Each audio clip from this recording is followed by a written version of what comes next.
Let me ask you a question. What if the story you think you know isn't the whole story? Most of us learned about David and Goliath in the exact same way. And listen, that version isn't wrong. It's just incomplete. Because if the story were only about having more faith, then Israel's entire army should have won long before David ever showed up on the scene. Think about it. These were trained professional soldiers, men who prayed, men who knew God's promises. Some of them had likely seen miracles with their own eyes. Yet for 40 long days, they were completely paralyzed. Morning and evening, it was the same routine.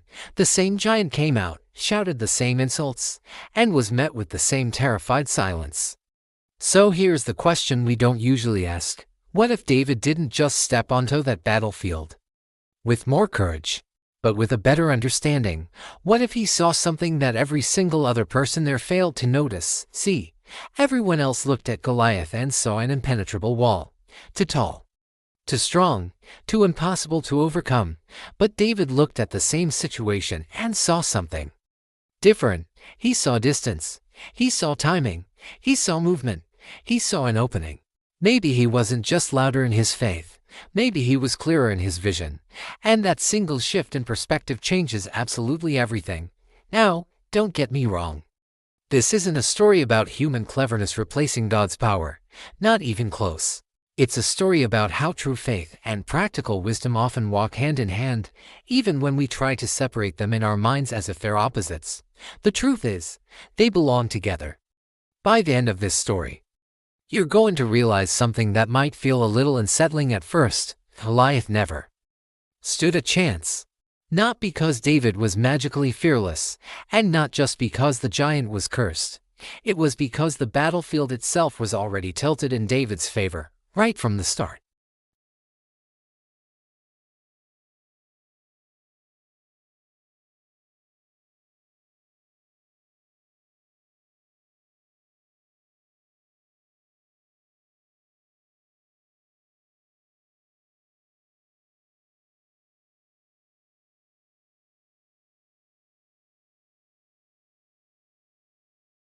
Picture the valley for a moment. Not the clean, illustrated version from children's books. The real one. Dust hanging in the air. The smell of sweat and metal. Boots grinding against dry earth that hasn't known rain in a while. Two armies are facing each other, close enough to see the whites of each other's eyes, yet far enough apart that no one wants to be the first to move. And every morning, like clockwork, he comes out, Goliath.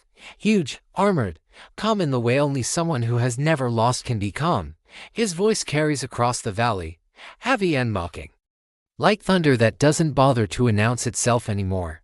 The Israelites don't scatter because they're weak. They don't panic because they're cowards. These are trained men, fighters, survivors.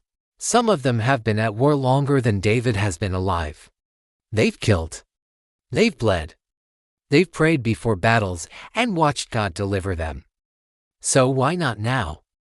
Because Goliath doesn't just threaten their bodies. He dismantles their confidence. He doesn't rush them. He doesn't charge. He waits. Day 1, they're shocked.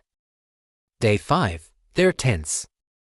By day 20, they've memorized his insults. 40 days. Morning and evening. Same giant. Same words. Same laughter echoing off the hills. You know that feeling, don't you? When a problem shows up and you think, I'll deal with this tomorrow. Then tomorrow comes, and it's still there. Next week. Still there. Next month. Still staring you down. Eventually, you stop asking, how do I beat this? And start asking, how do I live with it?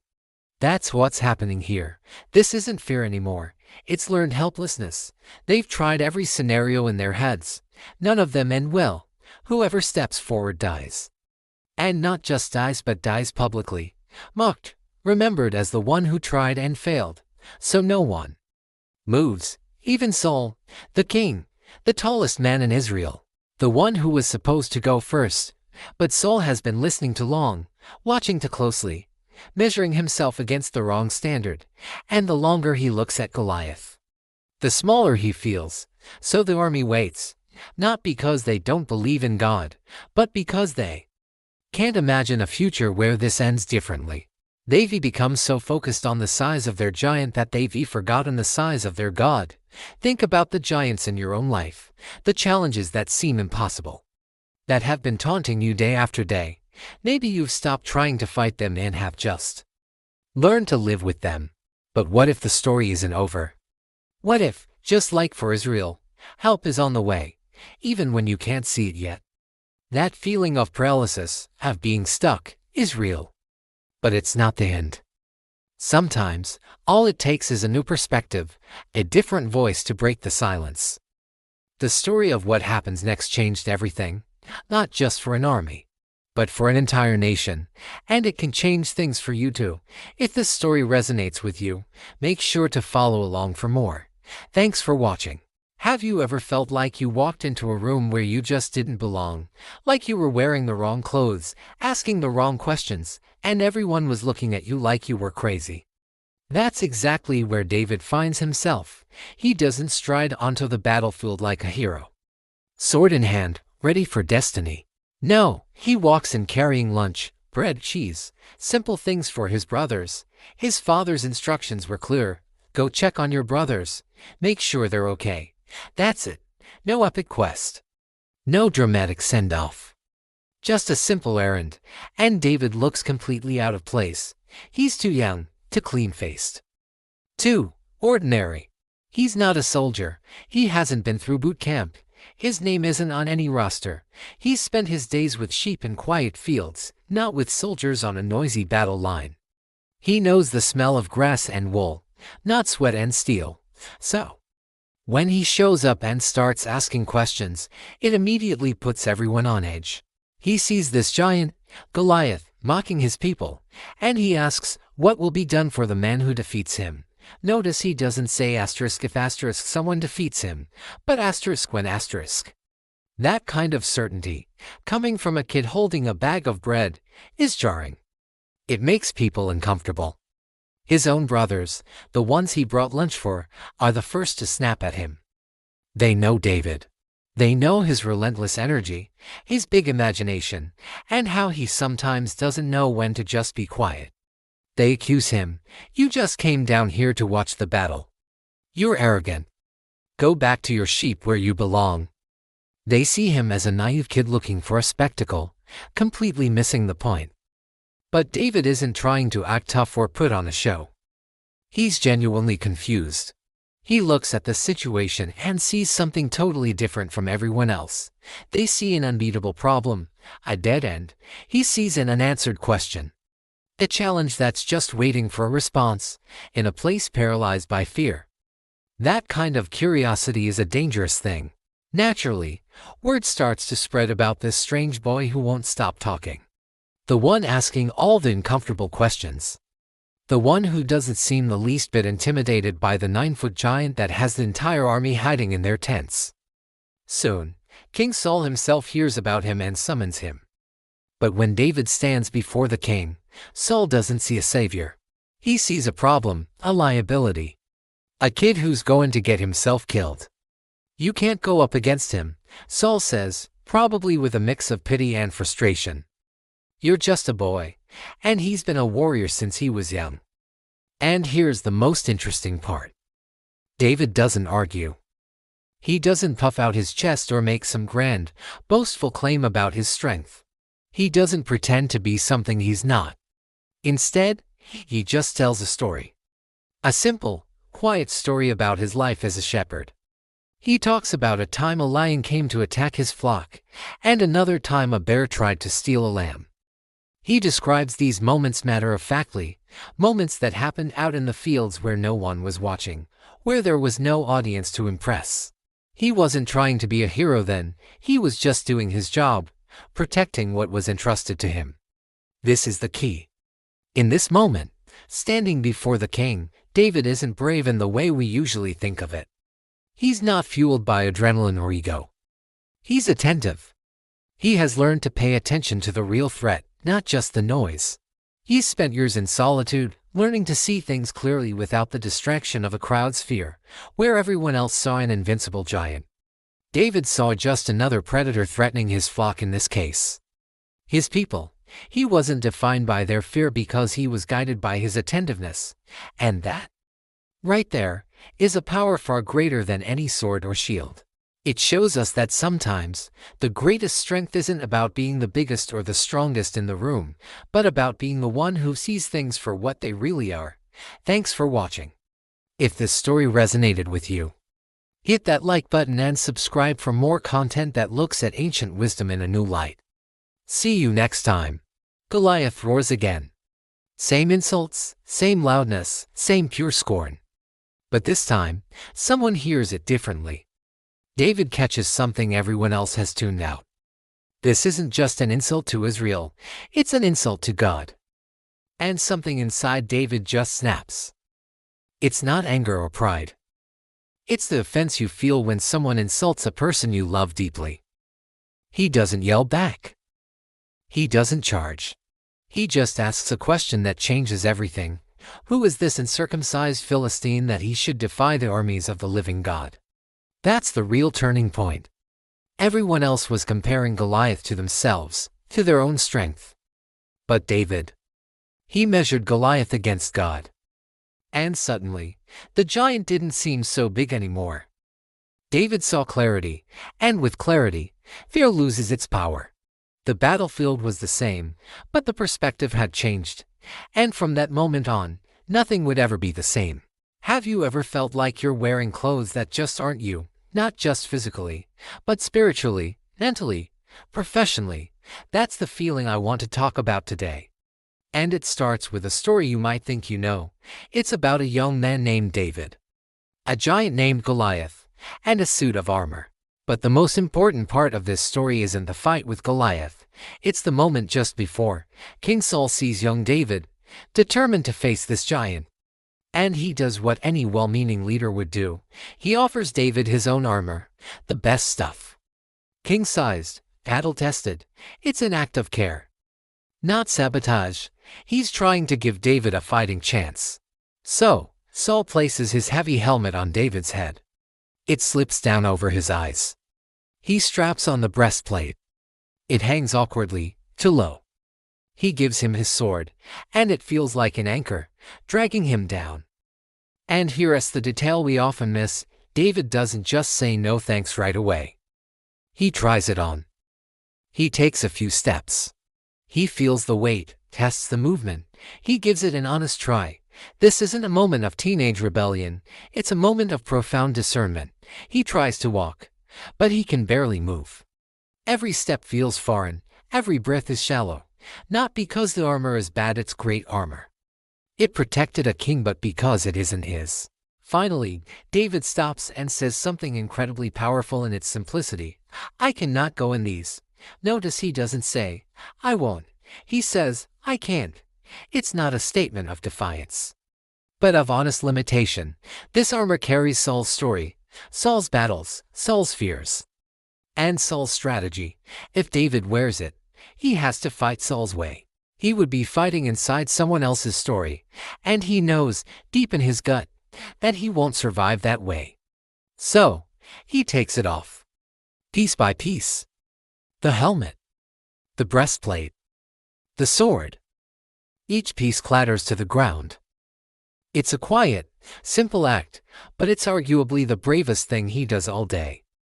He rejects the sensible path, the responsible choice that everyone would have approved of. Because borrowed armor, while it feels safe, limits you. It forces you into a fight you were never designed to win, using a strategy that wasn't meant for you. And this is where the story pivots and looks directly at us. How many times have we done this? We put on someone else's career path because it looked successful. We adopted a friend's way of handling relationships because it worked for them. We squeezed ourselves into expectations that fit a different personality, a different calling, a different season of life. We show up to our own unique battles dressed in someone else's success story. And from the outside, it looks right. People nod. They approve. But inside, We can't move. We can't think clearly. We feel like we can't breathe. That's the feeling of wearing armor that isn't yours. David understood a fundamental truth that many of us learn the hard way. You don't honor your purpose by pretending to be someone else.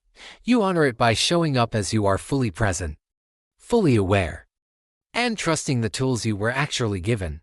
When David walked away from that armor, he wasn't walking away empty-handed. He was walking away with clarity. He was choosing to fight his battle, his way.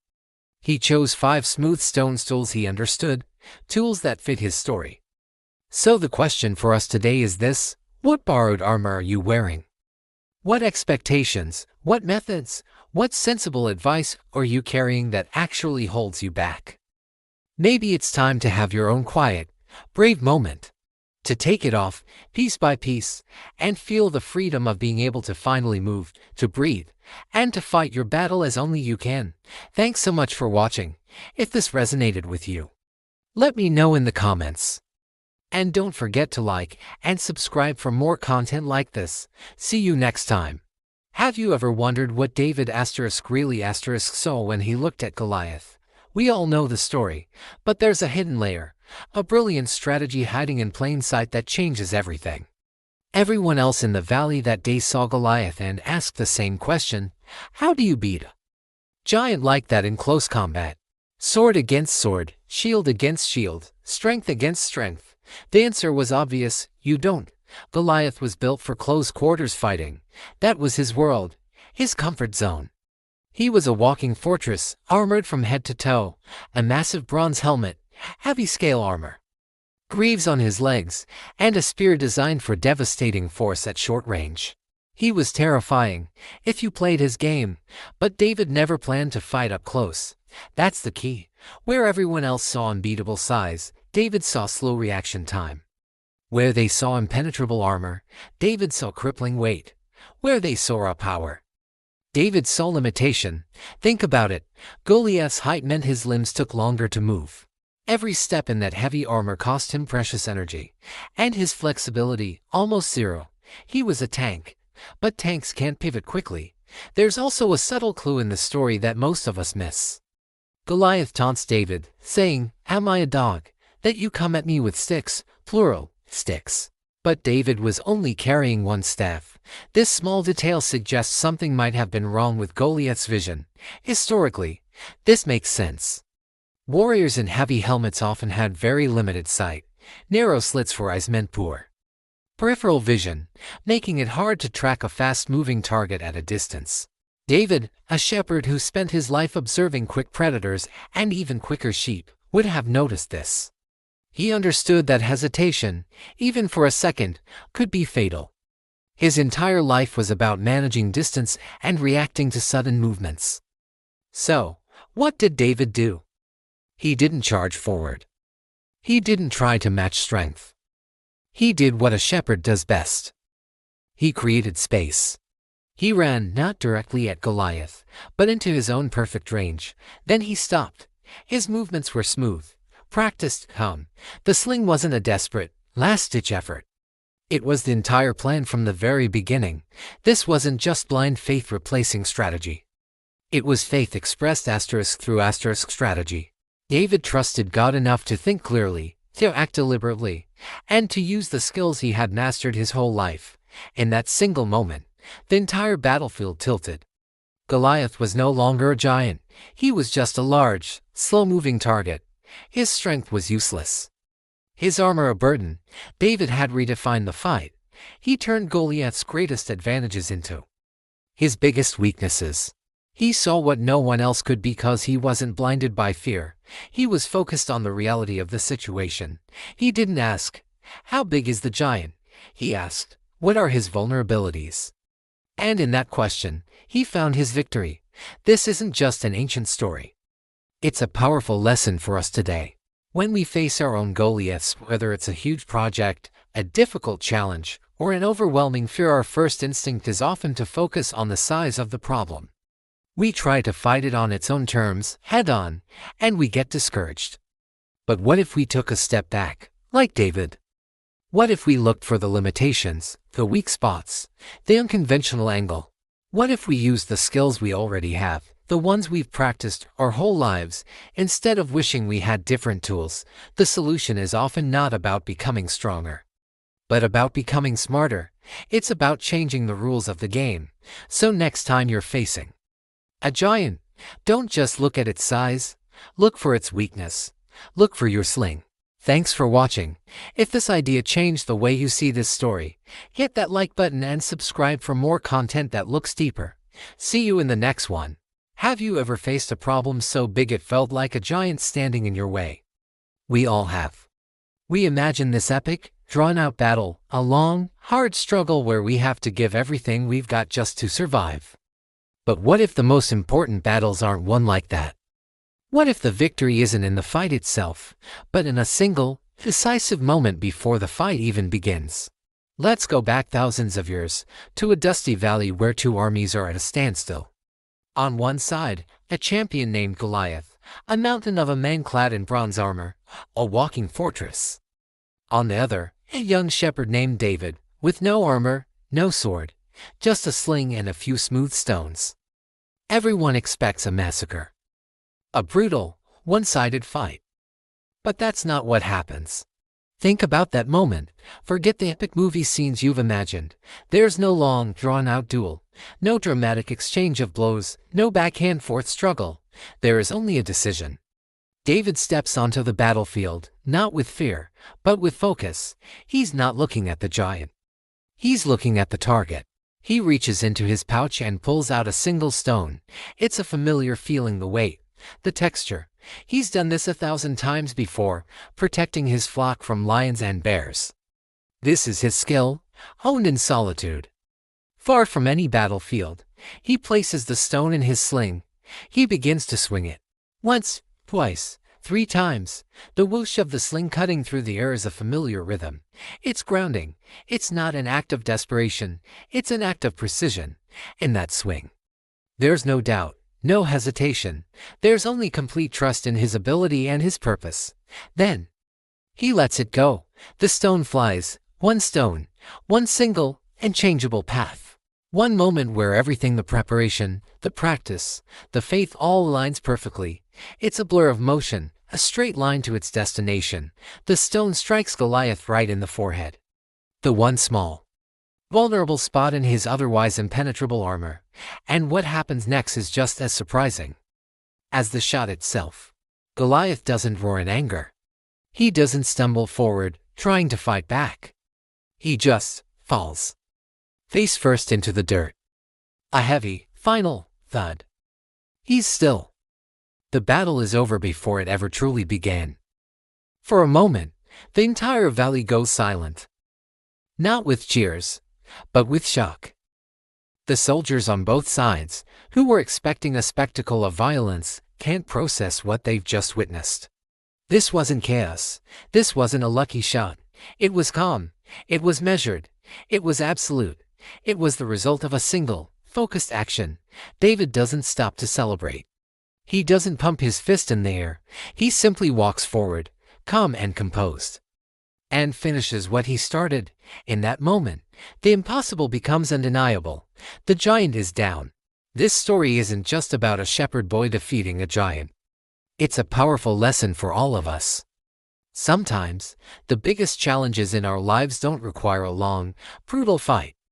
They don't require us to be bigger, or stronger, or better equipped than our opponent.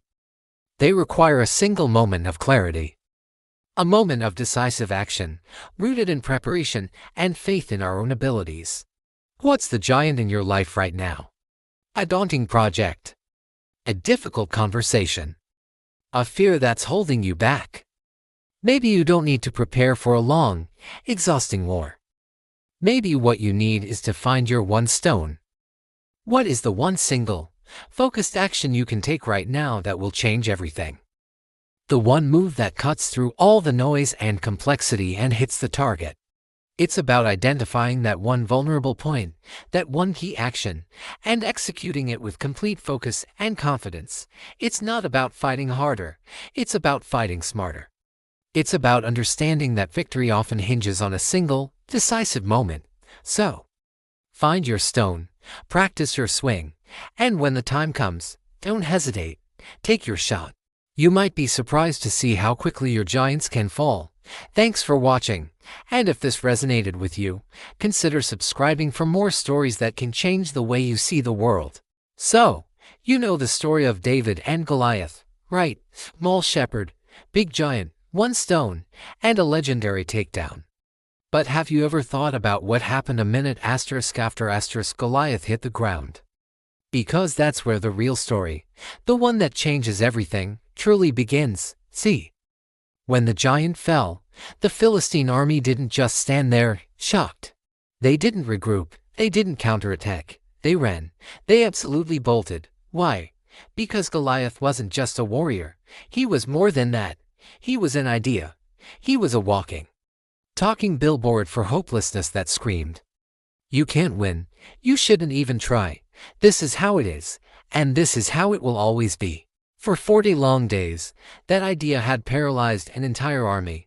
It was a mental prison, and Goliath was the warden. And when David shattered that idea, everything built on it came crashing down. The Israelite army didn't magically get stronger or find better weapons in that moment. What they found was something far more powerful. They became free. Free from the paralysis. Free from the negative story they've been telling themselves over and over again. It was like taking your first gasp of air after being held underwater for way too long. Suddenly, confidence surged back. They didn't hesitate. They chased. They shouted. They moved. The spell of fear was broken, all at once. And what about David? His life was turned completely upside down. He walked onto that battlefield as a delivery boy, carrying lunch for his brothers. He walked off carrying the weight of a future he never asked for, a future that would lead him to a throne. He became a symbol, an overnight hero. But here's the crucial part, the most important thing that happened that day didn't happen to David. It happened because of him. Think about it. One person refused to let fear be the final word. One person looked at the same battlefield everyone else saw, but perceived a different reality. He didn't see an unbeatable giant. He saw an opportunity. One person stepped forward. He wasn't louder than the others. He wasn't stronger than the professional soldiers, but his vision was clearer. And that clarity, that conviction, was contagious. It spread like fire through the ranks, showing everyone that the giant, the idea they feared so much, was never as invincible as they had all believed. That's the real lesson here. That's how you truly break the grip of fear. Whether it's on a battlefield or in your own life, it doesn't end with more force or louder shouting. It ends when one person, maybe even you, steps forward with clarity and shows everyone else that the giants we face are only as powerful as we allow them to be. The story doesn't end when the giant falls. It begins. Thanks for watching. And if this resonated with you, consider subscribing for more. See you next time. Let's talk about us for a minute. Not in a preachy way, and definitely not in a here's what you should do way. Let's just be honest. If we strip the story of David and Goliath down to its bones, it isn't asking us to be reckless. It isn't telling us to charge at every problem with a forced smile and a memorized verse. That's not real faith. Faith isn't about closing your eyes and just hoping for the best. True faith is stepping forward with your eyes wide open, knowing who walks with you and using the tools he has already placed right in your hands. Think about it. David didn't wake up that morning planning to fight a giant. He didn't just manifest confidence out of thin air or fake his courage. He showed up prepared, but in the quiet ways that never make the headlines. We're talking about years spent in the fields, countless hours of repetition, small and seen battles that no one ever applauded, and when that huge, defining moment came, those ordinary, boring days mattered more than any dramatic speech ever could. This is so often how God works in our lives. He doesn't just drop us into overwhelming moments we're completely unready for. Instead, He shapes us slowly, day by day, so that when the moment finally arrives, we recognize it. We're not surprised by it. We're prepared for it. And here's something else we don't always like to admit. Some giants look intimidating simply because they're loud, not because they're actually strong. They rely on their reputation. They thrive on fear that's been passed down and reinforced over time. They get their power from the stories we keep telling ourselves about how impossible something is. But here's the secret, giant sage. They get slow. They rely on the same old tactics, again and again. They assume no one will ever dare to challenge them in a different way. David didn't defeat Goliath by trying to become a new version of himself, or by trying to fight Goliath on his terms. He defeated him by refusing to fight an outdated battle. He used what he knew, what he was good at. He brought a new strategy to an old fight. That's a quiet truth that I think we all need to hear sometimes. Maybe that thing towering over you isn't truly unbeatable. Maybe it's just been unchallenged for a long, long time. Maybe the pressure you're feeling right now isn't a sign that you're unqualified, but actually a sign that you're closer to a breakthrough than you think. This incredible story isn't calling you to be fearless. It's reminding you that wisdom, preparation, and a deep trust in God were never meant to be separate things. They belong together. They work together. When you combine your preparation with your faith, you're not just hoping for a miracle, you're partnering with one. You're ready for the moment because you've been living in preparation for it all along. Maybe your giant isn't a person. Maybe it's a habit, a fear, a doubt, or a situation at work or at home that feels impossible. The lesson from David is to stop looking at its size and start looking at your own strengths, the ones you've been building in the quiet moments. What's in your hand? What have you been practicing? The world might tell you that you need more armor, a bigger sword, a louder voice. But maybe all you need is the skill you've already honed and the courage to use it in a new way. Trust the process, trust the preparation, and most of all, trust that you've been equipped for this exact moment. Thanks so much for watching. If this resonated with you, hit that like button and subscribe for more content just like this. See you in the next one. So, let me leave you with this thought as we wrap up today. What if the battle you're facing, the one that feels absolutely monumental, isn't actually harder than the ones you've already conquered? What if it only feels that way because you've been standing too close? You've been staring up at its immense size, so focused on the shadow it casts that you've forgotten to step back and get a better view. Perspective, my friend, changes everything. It's the secret weapon we often forget we have. Think about David. He didn't look at Goliath and pretend the giant wasn't there. He didn't deny his size or his strength. He just refused to let size be the only thing that mattered. He refused to let fear write the final chapter of the story. And maybe that's the invitation for you right now. It's not a call to rush into the fight, to swing wildly, or to shout louder to prove you're not afraid.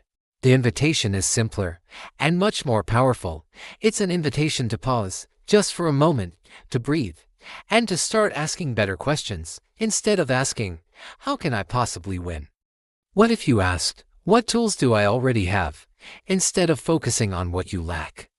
What if you took a moment to notice what you've already been given?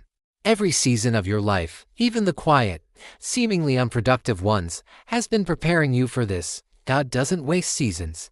He doesn't waste lessons. Every single step has been equipping you, shaping you, and strengthening you in ways you might not even realize yet. The skills you learned in a completely different area of your life. They might be the exact key you need now, the patience you developed while waiting for something else. That's your endurance for this fight. Your giant might still be standing tall, casting that long shadow. But listen to me, just because it's standing, that doesn't mean it's winning. The real battle often isn't won with a final, dramatic blow. It's won in the quiet moments of clarity that come before it. It's won when you decide to stop trying to be someone you're not. Remember how Saul tried to give David his own heavy, clunky armor. David tried it on, but it wasn't him. He couldn't move, he couldn't fight. He had to take it off and trust what he knew. He trusted his sling, the simple tool he had mastered over years of quiet diligence. He decided to fight the way he was made to fight. That's where your breakthrough is hiding.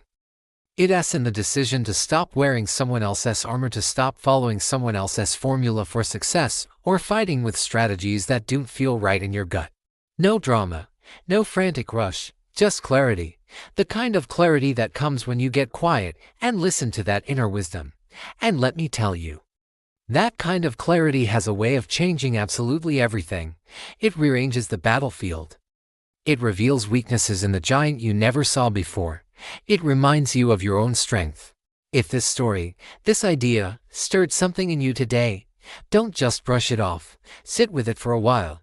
Maybe watch this video again. Let the words sink in. Think about your own giant from this new perspective. And if you know someone who's been staring at the same problem for way too long, feeling stuck and overwhelmed, share this with them. Send them this link, because the truth is, you and they are probably so much closer to victory than you realize. One small shift in perspective is all it takes to see that the giant was never unbeatable. Just needed to see it clearly. Thanks for watching.